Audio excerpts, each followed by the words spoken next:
আবারও উচ্চ মাধ্যমিকের শিক্ষা বিজ্ঞানের তৃতীয় যে অধ্যায় রয়েছে সেখান থেকে আরেকটি অঙ্ক নিয়ে চলে এসেছি। আজকের যে ভিডিওটি হতে চলেছে সেটি হলো গড়, মধ্যমা ও মোট নির্ণয় করো, মানে একসাথে 3টি অঙ্ক হবে। অতএব ভিডিওটি একটু বড় হবে, তোমরা প্রত্যেকেই ধৈর্য সহকারে দেখো। যদি তোমরা কেউ স্কিপ করে করে দেখো তাহলে কিন্তু কোনো জায়গাটা যদি মিস হয়ে যায় সেক্ষেত্রে বুঝতে অসুবিধা হতে পারে। তো চলো বেশি দেরি না করে ভিডিওটি শুরু করা যাক। আর এর আগে আমি কল্পিত গড় এবং মধ্যমার ভিডিও করে দিয়েছি। যদি কেউ না দেখে থাকো তাহলে নিচে ডেসক্রিপশন বক্সে লিঙ্ক দেওয়া থাকবে, সেখান থেকে দেখে নিতে পারো। তো দেখে নাও, এখানে নিম্নলিখিত স্কোরগুলির গড়, মধ্যমা ও মোট নির্ণয় করো। এখানে স্কোরগুলি হলো 80 থেকে 84, 75 থেকে 79, 70 থেকে 74, 65 থেকে 69, 60 থেকে 64। মানে এখানে স্কোরগুলি বড় থেকে ছোট আকারে সাজানো আছে। এখানে এর যে পরিসংখ্যা রয়েছে সেটি হলো 4, 13, 10, 11 এবং 2। এগুলিকে তোমরা কি করবে, এগুলিকে একটু সাজিয়ে নেবে। কেমনভাবে সাজাবে? যেহেতু এখানে বড় থেকে ছোট সাজানো আছে, ওখানে কিন্তু একটু অসুবিধা হতে পারে। সেক্ষেত্রে তোমরা যেভাবে সাজাবে, তোমরা ছোট থেকে বড় হিসেবে সাজাবে, তাহলে তোমাদের সুবিধা হবে। তো এখানে দেখে নাও, আমি কিন্তু আগের থেকে সাজিয়ে রেখেছি।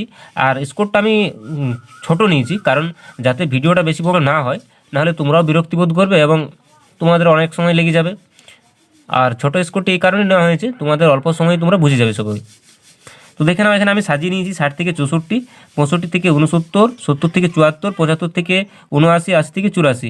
এবং এদের যে পরিসংখ্যাগুলি রয়েছে, পরিসংখ্যাগুলি 2, 11, 10, 13, 4, এগুলি কিন্তু আমি আগের থেকেই যোগ করে নিয়েছি। তাহলে এদের যে যোগফলটি হলো 40।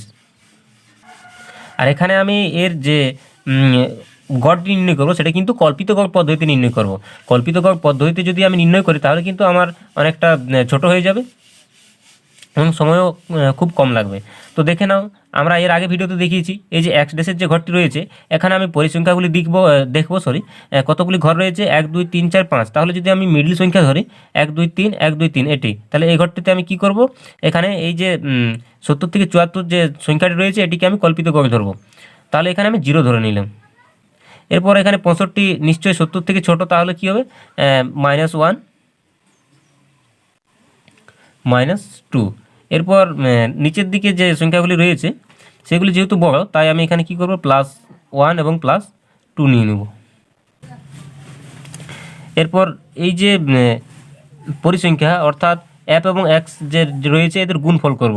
এখানে যদি আমি গুণ করি 2 2 4, -4, এখানে 11 কে 11, -11, এখানে 0, 13 কে 13 এবং 4 2 8। এরপর কী করব, মাইনাসগুলি একদিকে যোগ করব এবং প্লাসগুলি একদিকে যোগ করব। তো যদি মাইনাসগুলি একদিকে যোগ করি, তাহলে যদি আমি 11 এবং 4 যোগ করি তাহলে হয় আমার 15, এবং 13 আর 8 যদি আমি যোগ করি তাহলে হয় 21। তাহলে নিশ্চয়ই আমার প্লাসটা বড় আছে, বড়টার থেকে আমি ছোটোটি যদি বাদ দিই, 21 থেকে যদি আমি 15 বাদ দিই তাহলে আমার কত থাকে, 9। 9টি কী হবে, +9। তাহলে এই ঘরটিতে হয়ে যাবে সামেসং fx ড্যাশ সমান 9। 9টি কিন্তু আমার +9। তাহলে এরপর যে আমার মধ্যমা নয়, গড়ের যে সূত্রটি রয়েছে, কল্পিত গড়ের যে সূত্রটি রয়েছে সেটি দেখে নাও। আর এখানে কিন্তু আমি একটি বাড়তি ঘর নিইনি, সেটি কিন্তু তোমাদের পরে বলে দিচ্ছি। এখানে এই যে am, এখানে দেখো আমি সূত্রটি লিখে নিয়েছি কল্পিত গড়ের am প্লাস সামেসং fx dash by n into i। তাহলে এখানে am আমি কোনটি নিব, am আমি এই যে দুটি সংখ্যা রয়েছে এই দুটিকে আমি প্রথমত যোগ করব এবং যোগ করে 2 দিয়ে ভাগ করব, তাহলে কিন্তু এর যে কল্পিত গড় বা am সেটি বার হবে। তো দেখো আমি এখানে বার করছি, দেখে নাও তাহলে কীভাবে আমি কল্পিত গড় বা amটি বার করেছি। এখানে দেখো 70 এবং 74 প্রথমত যোগ করে নিয়েছি, এখানে যোগ করলে হয় 144, 144কে 2 দিয়ে ভাগ করলে কত বার হয়, 72। তাহলে am সমান আমার কত হলো, এখানে am সমান, এখানে আমি লিখে নিতে পারি 72। এখানে আমার বার হয়েছে সামেসং fx সমান 9, n সমান 40, আর যেটি রয়েছে সেটি হলো i, মানে শ্রেণীর দূরত্ব বা প্রসার। এখানে শ্রেণীর যে দূরত্ব বা প্রসার সেটি রয়েছে 5। তাহলে এরপরে যে সূত্র অনুযায়ী আমি যদি অঙ্কটি লিখি তাহলে হয় আমার 72 যুক্ত 9/40 গুণিত 5, এদিকে বাবা দিবে, এখানে 72 যুক্ত এখানে যদি আমি কাটাকাটি করি 5 একে 5, 5 8 40। এরপর কী করতে হবে, 8 দিয়ে যদি 9কে এখানে ভাগ করতে হবে। তো এখানে দেখতে পাচ্ছ 8 দিয়ে যদি আমি 9কে ভাগ করি তাহলে কিন্তু 1.166 এইভাবে বেরিয়ে আসবে। তো সেক্ষেত্রে দশমিকের পর আমাদের দুটো সংখ্যা নিলেই কিন্তু যথেষ্ট। এবং যদি তোমরা নাও 3 নম্বর সংখ্যাটি দশমিকের পর যদি 5 বা 5-এর বেশি থাকে তাহলে কিন্তু এই যে ঘরটি এটি কিন্তু বেড়ে যাবে। তাহলে এখানে 6 রয়েছে, 6-এর জায়গায় 7 হয়ে যাবে। তাহলে এখানে যদি আমি 8কে 9 দ্বারা যদি ভাগ করি, বা 9 দিয়ে 8কে 9 দিয়ে ভাগ করি তাহলে এর উত্তর হয়ে যাবে 1.17। তাহলে এখানে এর উত্তরটি হয়ে গেল 1.17। এরপর এখানে এটা যদি যোগ করি তাহলে কত হয়, 72কে 73.17 প্রায়। এটি কিন্তু আমার গড় বার হলো, কল্পিত গড়। এরপর যেহেতু আমাকে মধ্যমা নির্ণয় করতে হবে, সেক্ষেত্রে কিন্তু এই যে আমি আগের থেকে ঘর টেনে রেখেছি, এখানে কিন্তু আমাকে আবার এই ঘরের কাজ করতে হবে বা ছকের কাজ করতে হবে। তো দেখে নাও আমি ছকটি আবার টানি। তাহলে দেখো এখানে মধ্যমা করার জন্য আমাদের কী করতে হবে, বাকি যে ঘরগুলি আছে সেগুলিতে আছেই, এখানে একটি বাড়তি ঘর নিতে হবে, সেটা হচ্ছে ক্রমযৌগিক পরিসংখ্যা। এবং এই যে ক্রমযৌগিক যে পরিসংখ্যা রয়েছে এর ব্যবহার আমরা জানি। প্রথমত যে আমার অ্যাপ বা পরিসংখ্যা রয়েছে সেটি প্রথমত এখানে বসে যাবে। এরপর কী করতে হবে, এই যে এইটির সাথে আড়াআড়িভাবে যোগ করতে হবে। আচ্ছা, 11 আর 2 যদি যোগ করি, 11, 12, 13 আর এখানে 10 রয়েছে, যদি যোগ করি তাহলে 10 10 20 আর 3 23 আর এখানে 13 রয়েছে, মানে 20, 30 আর 3 3 6 মানে 36 আর এইখানে 4 রয়েছে মানে 40। এর কাজ হয়ে গেল। এরপরে মধ্যমা করতে গেলে কি হয়, এইখানে যে আমার n বার হয়েছে তাকে 2 দিয়ে ভাগ করতে হয়, মানে 2 দিয়ে ভাগ করলে কত বার হয় আমার এখানে 20। তাহলে এই যে আমার ক্রমযৌগিক যে পরিসংখ্যা রয়েছে, ক্রমযৌগিক পরিসংখ্যার মধ্যে কোন ঘরটিতে আমার 20 রয়েছে, নিশ্চয়ই এই 23-এর মধ্যে 20 রয়েছে।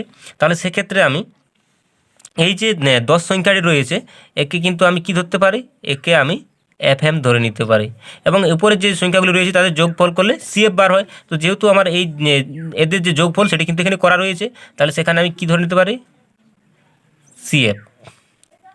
এরপর এখানে আরেকটি ঘর করার প্রয়োজন ছিল, যেটি হচ্ছে শ্রেণীসীমানা বা লোয়ার লিমিট, যেটি বার করতে হয়। তো সেক্ষেত্রে কিন্তু আমি করিনি।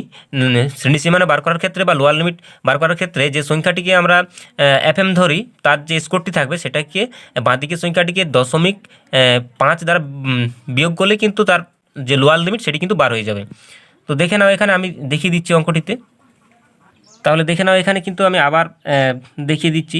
এখানে আমার FM সমান 10 বার হয়েছে এবং CF সমান 13 বার হয়েছে। এবং এখানে কত রয়েছে, 70 থেকে যদি আমি 0.5 বাদ দিই তাহলে কত হয়, 69.5। আর শ্রেণীর যে প্রসার সেটা তো আমার জানা আছে, এখানে 60 থেকে 64 মানে 5। তাহলে দেখে নাও এখানে আমি মধ্যমার যে সূত্র সেই সূত্রটি লিখে নিয়েছি, মধ্যমা সমান L + n/2 CF / FM × I। এখানে কিন্তু কেউ FBও করে, আবার বিভিন্ন ধরনের বই কিন্তু বিভিন্ন সূত্র আছে, সেক্ষেত্রে তোমরা কিন্তু ওই বই থেকে করে নিতে পারো।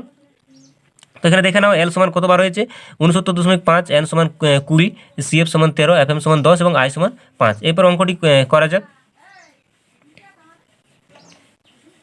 69.5 যোগ এখানে n/2 মানে আমার n সমান কত রয়েছে, এখানে 20 মাইনাস CF সমান 13 এবং FM সমান কত রয়েছে, FM সমান 10 গুণিত কত রয়েছে 5, বা 69.5 যোগ এখানে আমি যদি 20 থেকে 13 বাদ দিই তাহলে থাকে কত আমার 7 থাকে। 13, 14, 15, 16, 17, 18, 19, 20 মানে 7। এখানে 7, এখানে 10, এখানে 5।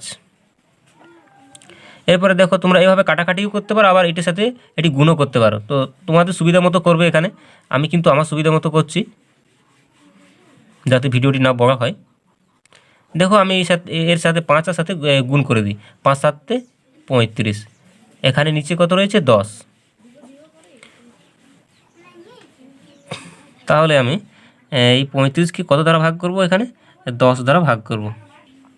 তাহলে দেখে নাও এখানে ভাগটা আমি এইভাবে করেছি, 35কে প্রথমে তো 3 খাইয়েছি, 3 × 10 = 30 এবং এখানে 5 নেমেছে, দশমিক খাইয়ে 0 করেছি, তাহলে এখানে 50 হলো এবং এখানে 5 × 10 = 50। তাহলে এখানে আমি ভাগ করে আমার কতবার হলো, 3.5। তাহলে এখানে আমি লিখে নিতে পারি 3.5। এরপর কী করতে হবে, এদেরকে যোগ করতে হবে। যোগটা দেখিনি, তো দেখে নাও এখানে আমি যোগটি করে নিয়েছি। 5 5 10 শূন্য, হাতে রইল 1, এখানে দশমিকটা নামিয়ে নিলাম। 9 আর 3 12, 12 1 13, 3 হাতে রইল 1, 6 1 7। তাহলে এদের যোগফল কত হলো? 73।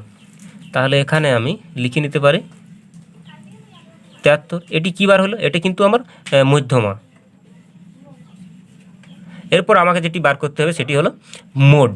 যেহেতু আমার দুটি বার হয়ে গেছে, তাহলে এরপর আমার মোডের পালা। মোডটি আমি বার করব। তো দেখে নাও সূত্রটি। এরপর যে মোডের সূত্রটি রয়েছে সেটি হলো 3 গুণিত মধ্যমা বিযুক্ত 2 গুণিত গড়। আবার এভাবেও আমরা লিখতে পারি 3 into median minus 2 into mean. তো দেখে নাও আমার প্রত্যেকটির উত্তর কিন্তু আগের থেকে বেরিয়ে রয়েছে। তাহলে সেক্ষেত্রে সেগুলি আমি দেখে দেখে বসিয়ে নিতে পারি। এখানে দেখো মধ্যমা সমান আমার কত রয়েছে? 73। এখানে কি চিহ্ন? মাইনাস। এখানে 2, এখানে গুণিত মিন। মিন আমার কত বেরিয়েছে? এখানে মিন কিন্তু আমার আগের থেকে বেরিয়ে রয়েছে এই যে 73.17 প্রায়। তাহলে এখানে আমি লিখে নিতে পারি 73.17। এরপর দেখো এদের মধ্যে গুণফলটি করে নিই। তাহলে দেখে নাও এখানে আমি গুণ করে নিয়েছি। 73-এর সাথে 3 যদি গুণ করি তাহলে হয় 219, এবং 73.1 সাথে 2 যদি গুণ করি তাহলে 146.34। এদের মধ্যে এবার কী করতে হবে? এদের মধ্যে এবার বিয়োগফলটি নির্ণয় করতে হবে। তাহলে এখানে দেখে নাও আমি লিখে নিয়েছি 219 বিযুক্ত 146.34। এদের মধ্যে যে বিয়োগফলটি রয়েছে সেটি নির্ণয় করি। তাহলে দেখে নাও এখানে আমি এর বিয়োগফলটি করে দিয়েছি 219 এখানে কিন্তু যেহেতু 0 0 নেই, আমি কোনো সংখ্যা নেই, তার জন্য আমি এখানে 0 0 বসিয়ে নিয়েছি, এবং নিচে 146.34 রয়েছে। এদের বিয়োগফলটি দেখে নাও 4 আর কত 10, 6 10, হাতে রইল 1, এখানে 4 হলো, 4 আবার কত 10, 6 10। তাহলে দশমিক আছে এখানে, যেহেতু এখানে 10 ধরেছি তাই আমার হাতে 1 রয়েছে। 6 1 7, 7 আর কত নয় 2 নয়, এখানে 4 রয়েছে, 4 কত 11, 7 11। যেহেতু 11 ধরেছি, হাতে 1, এখানে 1 রয়ে গেল, 2 2 মিলে গেল। তাহলে এখানে কত রয়েছে? 72.66। তাহলে এখানে আমার উত্তর হবে 72.66। তাহলে দেখো প্রত্যেকের মান কিন্তু আমি বার করে দিয়েছি এখানে। মিন বা গড় যদি আমরা দেখি তাহলে তার উত্তর হবে 73.17 প্রায়। এবারে মিডিয়ান, এর উত্তর রয়েছে 73, এবং যদি মোড দেখি, মোডের উত্তর বার হয়েছে 72.66। ব্যাস, আজকের ভিডিও এই পর্যন্তই।